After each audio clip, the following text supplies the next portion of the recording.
ja seda ka tehakse. 1 sekundit on praegu Põsanurme ja Valdase vahel, kui see viimane sõiduring siin viimased 2 sekundit olukorrad, kas need on viimased 2 viimane või kuidas siis saavad ka tüdrukud siin 2 ringi sõita. Lähevad siis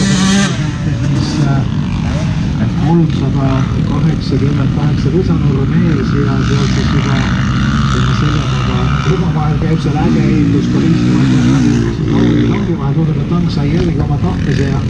sai Laurist mööda, kuivõrd Lauri üritas seal tšeteldan olla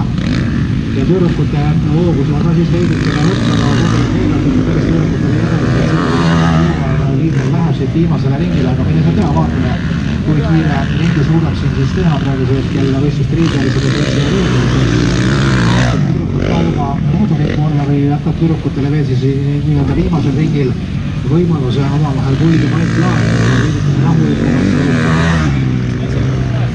sellele saame siit üsna pea juba vastuse, kui hakkavad sealt metsast püsti meile tulema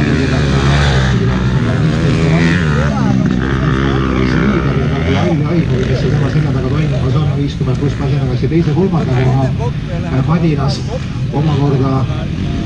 tulebki sealt Tang ees ja Laur tema selja taga, need mehed lähevad nüüd ka veel siit oma viimasele ringile ja viimasel ringil on võimalus Rein Lauril siis oma kodurajal Linnamäe Krusselovi ja Nahkule pakkuda tõusevad, aga sellest tuleb Tang kinni püüda ja mööda minna. Tüdrukutel saavad vist ka veel ikkagi värskele ringile sealt minna ja omavahel padistada siis viimasel ringil ja Valgas 107 veel Urmase ja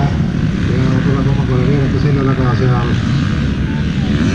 teise koha peal ja 33 ja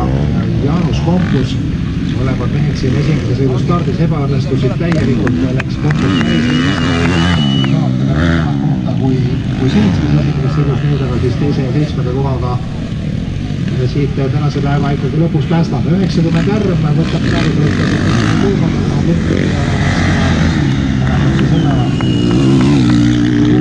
siis tema kahesõidu kokkuvõttes täna kolmandal astmele siit tuleb, kui Marko Saar 6.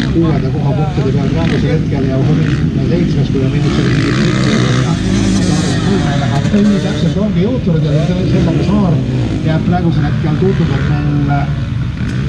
nii, nüüd läheb hästi põnevalt